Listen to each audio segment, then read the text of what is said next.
that you'd have to come up to the Highveld if you make the semi-finals, final, that thing. You probably weren't overjoyed, but conditions tonight was it a bit more like home than maybe you expected? I wouldn't say we were disappointed with the fact that that the sort of playoff stages were up here in the Highveld. Generally, I mean, historically, you'd think that it's a lot more batter friendly. Unfortunately, the weather that has been around over the last couple of weeks has obviously influenced the conditions. And we were certainly outplayed last night, but we got a sniff and we got a ticket into the dance, as they say. And unfortunately, we weren't good enough today. I thought we competed for probably 2/3 of the game.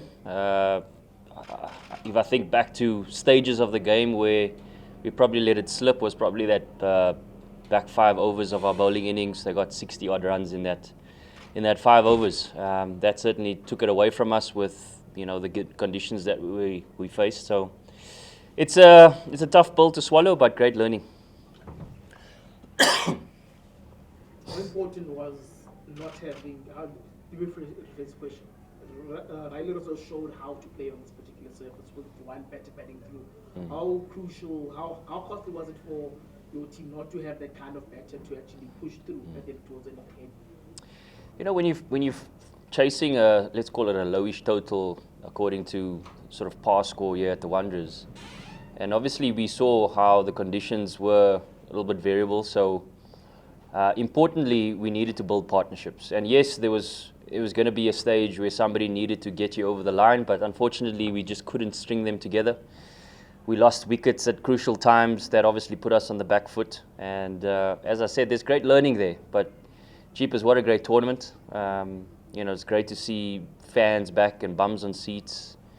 It certainly takes me back to a few years ago being a player, and I'm excited for what's to come for first-class cricket and domestic cricket. Just on that. Good morning. Hi. No worries. Just on that, how hard is it going to be for some of the local players that have experienced all of this? Next week they go back to domestic cricket. Maybe 10. Yeah, including myself, to be honest.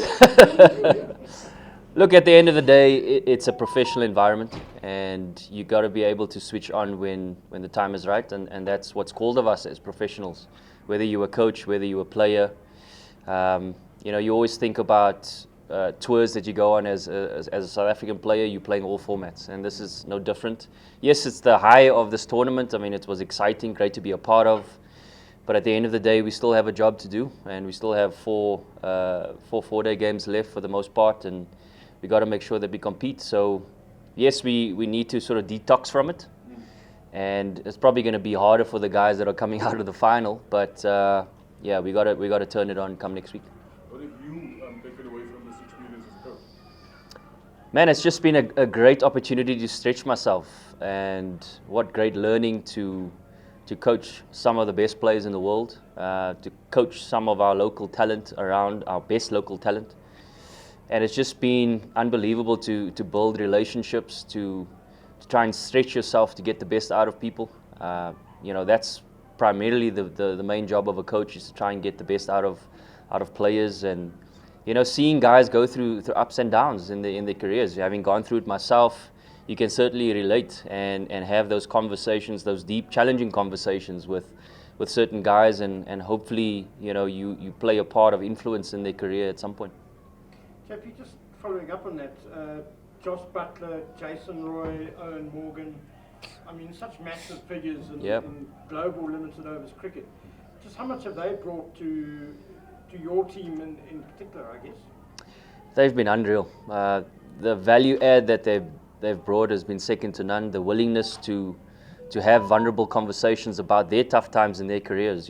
We've spoken at length in this tournament about it's the vulnerabilities and challenges that bring people together, and everybody in that change room has gone through some ups and downs, and we've certainly gone through it in this tournament. We found our way coming out of challenging situations to gain a little bit of momentum before that sort of break for international cricket. But unfortunately, we couldn't find our way. I've really been blessed to be able to share a change room with them, And I know I speak on behalf of players and staff. They've just been phenomenal to share their knowledge and experience, and I think we're all reaching for it. JP, how much of a learning curve has it been for the players to play in such multi-dimensional conditions? You used to play in early games, did mention that they didn't quite have that experience because of playing the domestic T20 tournament in one particular city, even though the conditions changed. But this tournament, you play on this pitch 2 days later, or even a day later. You play on a different surface against a different team. Well, if you think about the context of this tournament, what does it provide? It provides an opportunity to level up for players, right? So what does that mean? And I saw it from day one of our practice, before the tournament. You saw the intensity was substantially higher from just a pure first-class system. And when you expose players to that, they can only but get better and better when they head back to their first-class systems. And with that comes the opportunity to play on different conditions and to grow their games. And I believe this is going to be a great value add for us as South African cricket. I mean, we've seen it with all domestic or T20 domestic tournaments around the globe, how it's influenced how the national teams have flourished in international cricket. And I believe in, call it 4 or 5 years, we're going to see the fruits of what this tournament's going to do for our local players. Any more questions? Cool. Thank you, guys.